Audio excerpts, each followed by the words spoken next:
Guys কি খবৰ মোৰ নতুন এটা ভিডিঅ'লৈ স্বাগতম জনাইছোঁ। আজি বহুত দিন হ'ল ভিডিঅ' নিদিয়া, তাকে বোলো আজি ভিডিঅ' এটা প্ৰস্তুত কৰোঁ। এই দানা খোৱা সময় হৈ গ'ল, দানা দি আছোঁ বৰ্তমান।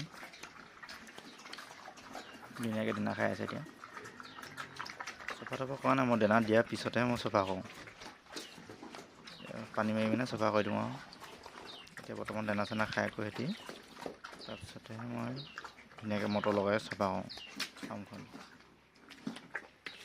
নহ'লে দানা চানা খাই খোৱাৰ পিছতো গোটেই লেতেৰা কৰি দিয়ে।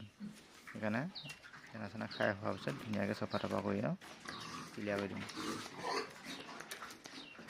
এতিয়া বৰ্তমান ধুনীয়াকৈ খাই আছে। বহুতে মোক কমেণ্ট কৰি সোধে, দাদা আপুনি গাভিনী গাহৰি যতন কেনেকৈ লয়? তাৰে বিষয়ত আজি বিষয়ে ক'ম। মইনো গাভিনী গাহৰি কেনেকৈনো যতন লওঁ। মই ছাব্বিছ দিয়া একমাহ কণ্টিনিউ একমাহ, প্ৰথম একমাহটো মই সিহঁতক পনীয়া দানা খুৱাওঁ, মানে হাফ ফেটকৈ একদম পনীয়া বনাকৈ দিওঁ। এইজনী মোৰ আজি এসপ্তাহমান হৈছে, 80-90+ হৈ যাব, 90 কেজিৰ ভিতৰত হৈ যাব। এতিয়া মই পনীয়া দানা দি আছোঁ, একমাহমান পনীয়া দানা খুৱাওঁ। ধুনীয়া এজনী হৈ আছে, দিছেনে?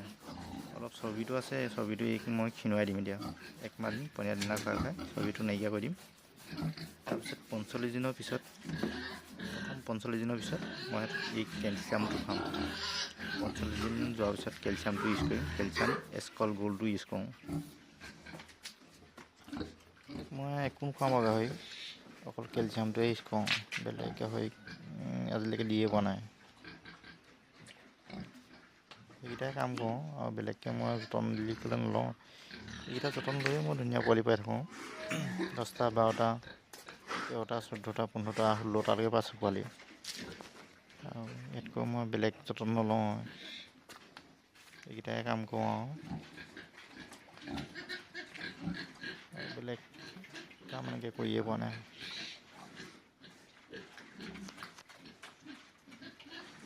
ভিডিঅ'টো ভাল লাগিলে লাইক এটা কৰি দিব। Bye bye.